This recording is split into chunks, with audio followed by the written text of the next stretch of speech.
ઘરનું ઘર બનાવવાનું સપનું વધુ મુશ્કેલ બનવાના સંકેત છે। પ્રસ્તાવિત જંત્રીથી મિલકત અને એફએસઆઈ ખરીદીના ભાવ બમણા થઈ શકે છે। એપ્રિલ 2025થી અમલમાં મૂકવામાં આવનારી જંત્રીના મિલકત ઉપરના દરમાં 100થી લઈ અને 200%નો વધારો થઈ શકે, જેનાથી બિલ્ડર્સ કે ડેવલપર્સ ખરીદી લેવાની થતી એફએસઆઈ ખરીદવા માટે બમણા કે 3 ગણા ચાર્જ આપવા પડશે।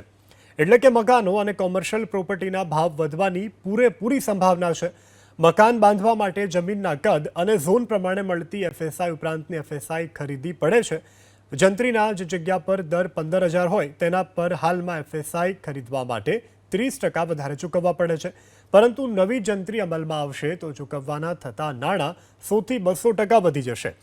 એક અંદાજના પ્રમાણે જે એફએસઆઈ ખરીદવા માટે હાલમાં 5 કરોડ ચૂકવવા પડી રહ્યા છે, તે જ એફએસઆઈ ખરીદવા માટે નવા દર અમલમાં આવી જતા રૂપિયા 10 કરોડ ચૂકવવા પડશે। ઉદાહરણ તરીકે 10,000 ચોરસ મીટરના પ્લોટ પર 1.8 એફએસઆઈને કારણે 18,000 મીટરનું બાંધકામ કરી શકાય। આ સાથે જ તેના ઉપર 50% વધારાની જંત્રી ખરીદી હોય તો બિલ્ડર્સ કે ડેવલપર્સે બમણા કે 3 ગુણા ભાવ ચૂકવવા પડશે, જેનાથી પરચેસ એફએસઆઈ માટેના નાણાંનો આ બોજ કોમર્શિયલ કે રેસિડેન્શિયલ પ્રોપર્ટી ખરીદનારા ઉપર બિલ્ડર કે ડેવલપર્સ નાખશે, જેના પરિણામે મિલકતના ભાવ વધી શકે છે। એફએસઆઈનો પેડ એફએસઆઈનો જે પર્સન્ટેજ લેવામાં આવે છે, રેવન્યુ જે રેકોર્ડ્સની અંદર નવી શરતથી જૂની શરત કન્વર્ઝન કે રૂપાંતર કરવાનો જે પ્રીમિયમ લેવામાં આવે છે, સ્ટેમ્પ ડ્યુટીનું આવે છે, એનું તો બાય અફ્રન્ટ જ અમે કહીએ છીએ કે એની અંદર મેસિવ ઘટાડો કરવાની જરૂર છે, નહીંતર આ ક્ષેત્રને ખૂબ મોટું નુકસાન થશે અને બધું અટકી જશે।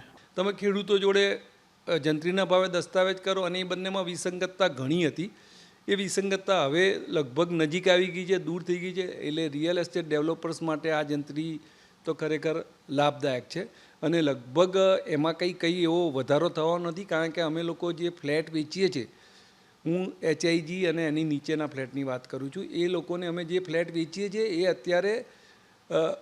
અત્યારની જંત્રી પ્રમાણે જ વેચીએ છીએ, એટલે અમારે જંત્રીમાં કોઈ વધારો મેમ્બર્સને કોઈ થવાનો નથી।